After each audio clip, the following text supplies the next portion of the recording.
just pull and just a phony trick on you. He thinks he's so good, he can start another war, and nobody's gonna blink an eye because he's a good guy. Maybe a Ron. Ladies and gentlemen, tomorrow at 2 p.m. at Holiday Park, there is a big hopefully there's a big activist for students walkout tomorrow at Holiday Park at 2 p.m. Go. People of Portland, Oregon, I can only say one thing. It is up to me and you to take the street and enjoy it. We cannot just sit on our ass. People, I am not like all of the other no good for nothing apathetic Americans who don't give a damn. Little risk tomorrow, getting arrested, get my head busted open because what happened to me in Minneapolis, I'm not afraid of these corporate fucks and these sellouts. We have to take the streets to take our democracy. We can't wait for Obama. It is the people. We have to get off our ass. And everyone's trying to get elected. Let's start a chant up in here. How about that? Let's get Egyptian up in here. Yeah! Solidarity! Listen! Hear us speak! Listen up or lose your seat! Listen! Hear us speak! Listen up or lose your seat! Listen! Hear us speak! Listen up or lose your seat! Listen! Hear us speak! Listen up or lose your seat! Listen! Listen! Hear up or lose your seat! Listen! Hear us speak! Listen up or lose your seat! How about another one? No spying, no profiling, no task force in the Rose City. No secrets, no spies. We want our civil rights, no lies. No spying, no profiling, no task force in the Rose City. No secrets, no spies. We want our civil rights, not lies. No spying, no profiling, no task force in the Rose City. No secrets, no spies. We want our civil rights, we don't want lies. Come on, people. If we look at it, Obama is just a puppet the same as Bush. If we don't stand up to liberal and conservative, to Democrat and Republican, guess what? They equal the same. It's divide and conquer. They want us divided. They want us fighting. They want us pissing each other off. And some people would rather Portland just be a place where we come and party and we ride our bike. And that's about it. And we talk about growing food to be self-sufficient. We just give it lip service. They don't want Portland to be thought of as a city where we're actually standing up against the FBI takeover of our beloved city. Portland means something to us, and the city has a history of sponsoring those criminal elements of the Port Police, the Portland Red Squad, attacking unionists and people that, of course, are protesting horrific things taking place in the workplace, in the job place, union breaking. I mean, Portland has that past. So just because there's all these conscious people that move to Portland, let us not be confused to think we have changed things at City Hall because we have a gay mayor. We're too intelligent for that, and we can see through the facade that Mayor Adams has created. Just because you're a homosexual does not make you a part of the progressive, alternative, counterculture movement.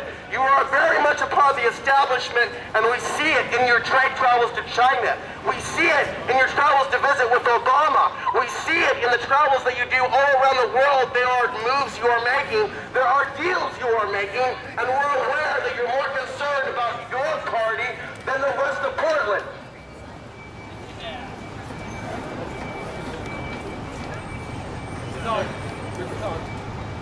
Hi, my name's Chris Corey. Almost there? How's that? All right. Rock.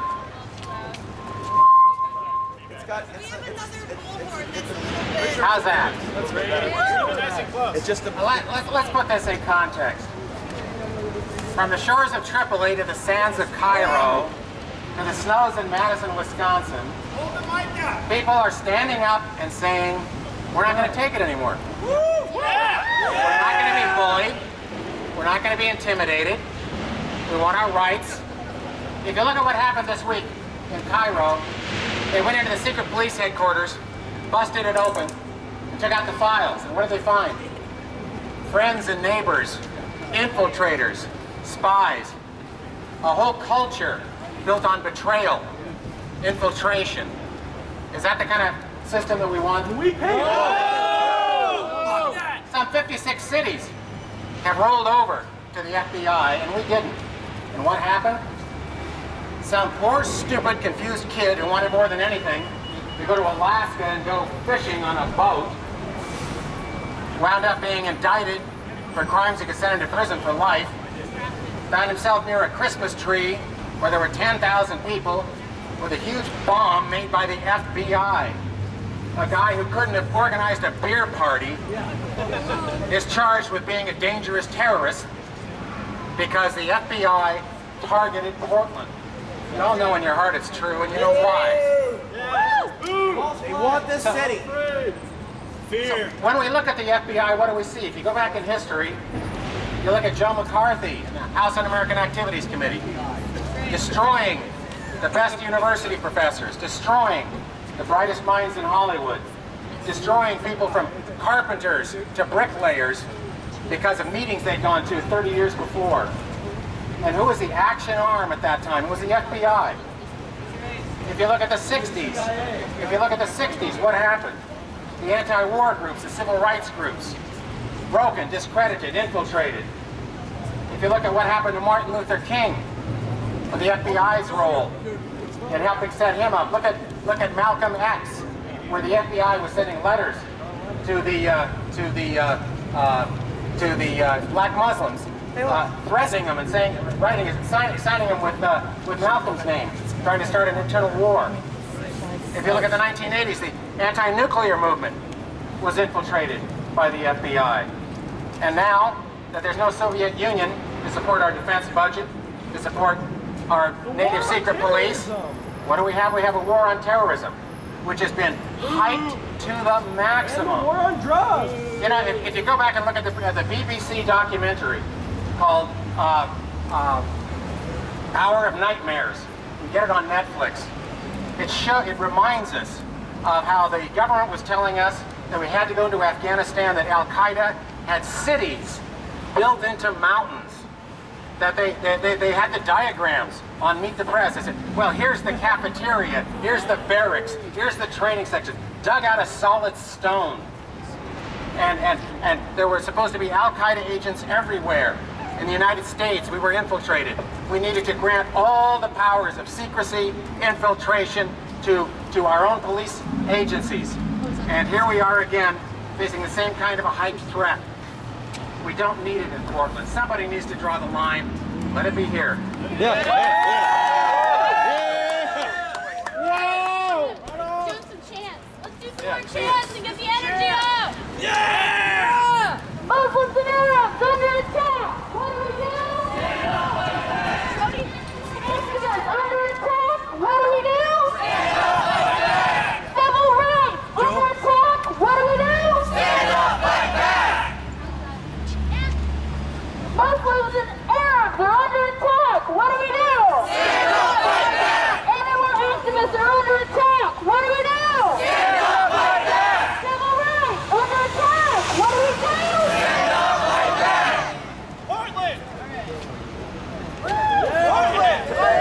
whatnot, and I want to just give a shout out to that, because if you go to places like Tibet and Africa and other parts of the world, when you talk about their repression, right?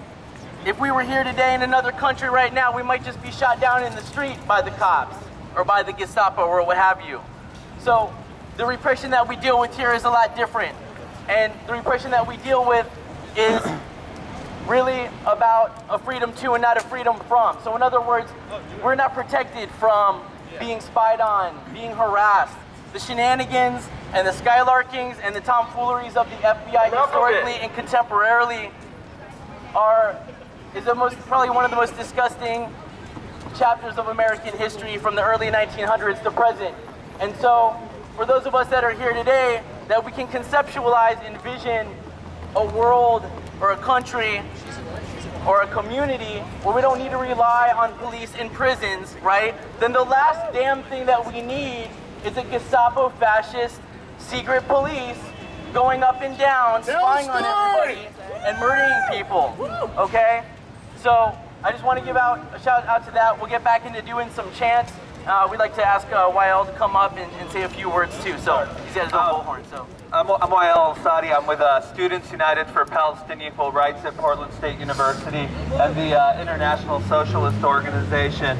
And before I came over today, I just did a quick search real quick of news stories for the past 6 months to a year, a couple years. This is what I pulled up. In California, 2010, the FBI used a paid informant in an Islamic center in Irvine to spy on the community.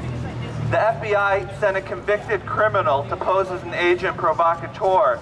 His attempts to entrap Muslims there were so aggressive that the Islamic Center had to ban him and put a restraining order on him. Tell the story. Yeah.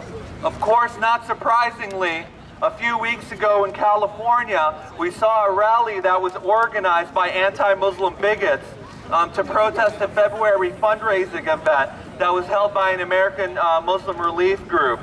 Their main chant there was, "Get out of our country," to Muslim American citizens.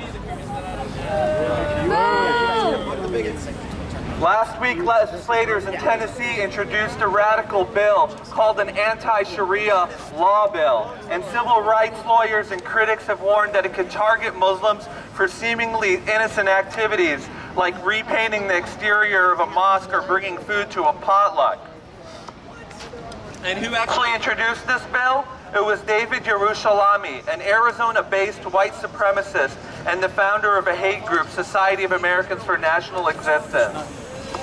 And everybody's probably heard last week that the FBI was sued for warrantless GPS surveillance that was found on a 22 Arab American student in California under his car. And of course, we all know today what's starting, which is the represent absolutely horrible trial that's being put forward by Representative King, essentially a McCarthy-era witch hunt of Muslim Americans here in this country. We have to be absolutely clear. The FBI is not fighting Muslim terrorists. They are terrorizing the Muslim community. And they are not protecting us and protecting our peace and keeping our laws safe. What they are doing is breaking our laws, and they are attacking our peace activists. And we have to stand up here in Portland, and we have to say absolutely no to the Joint Terrorism Task Force, and we have to understand why it's happening. It is happening because without the racism, without the hate, without the fear against Muslims, we cannot continue our racist wars in Afghanistan and Iraq, and our support for apartheid Israel, and the 30-year support that we gave to dictators in Cairo, and the support of defending secularism. That's why this is happening. We need to fight back against it.